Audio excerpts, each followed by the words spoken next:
Brian Kaz here with True North Trout Outfitters. We are going to be tying a quick little simple terrestrial fly pattern that I came up with last year. Sitting around my tying desk, I like to look at things and see what's left over, and I'll try to come up with something that utilizes a lot of the spare parts.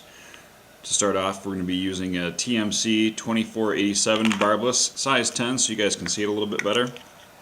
I like this hook because it has a large gap and a significant hooking ability, even with the barbless. We are going to be using G.S.P 100 in an olive. You can use yellow, hopper yellow, whatever thread is your preference. I'm going to lay down thread base. This is like a 2-minute fly. Wrap it down, start up at the head, bring it down to about just over where the barb would be. Trim off my back end. I like to use tan 2mm foam. I'm cutting them in strips with my wonderful little craft store bought cutter. I'm going to take one of my strips, lay it down across the back. I want to have a little bit above where my tie-in point is so that I can have something to grasp onto the hook. Build up a little bit of a body. Try to keep it on the top. Of course, you can always use a little bit of super glue right now if you need to. I'd rather not. I don't want to add any extra weight or density to the fly. Go up, bring it back down.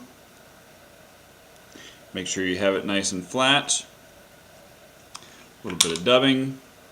What I'm using here is the Hare-line Ice Dubbed Caddis Green in this beautiful little color. Ice Dub Caddis Green. Grab a small pinch, does not need to be a whole lot. Wrap that up in my thread. Should only take a couple seconds. Get it nice and tight. Wrap forward. Covering up all of my foam. Get to just about, I don't want to get too close to the eye, that's always the number one mistake. Don't crowd the eye, but I want to have enough body here. This fly has a lot of buoyancy with the amount of foam that's on it, but I don't want to crowd the eye. That looks good. I'm going to fold this over, and notice I'm going to kind of make a small little crease in the back tail. That's the abdomen, and I want to keep this tip over the front portion of the eye of the hook. Make my first initial wrap, second wrap, lay that down. Now I'm using the barred speckled legs in a pumpkin. I've cut them in half, and I'm going to fold it in half one more time. This gives me a consistent leg size on both sides of the fly. The trick to doing this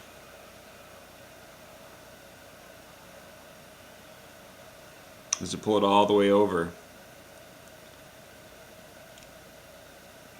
and through.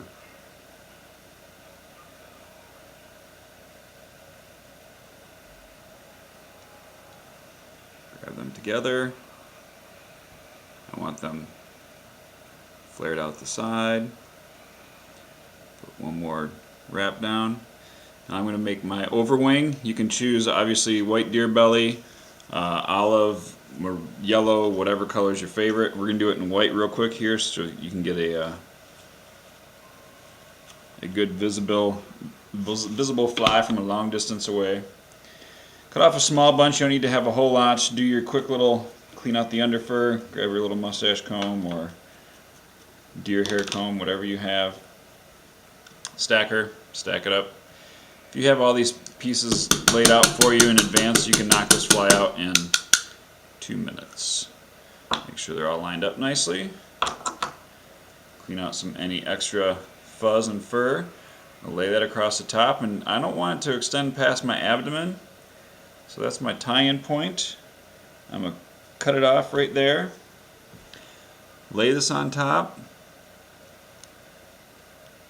One wrap, still holding on.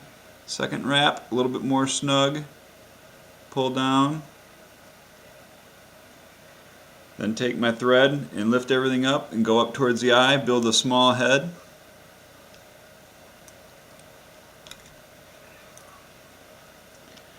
Grab your whip finish tool.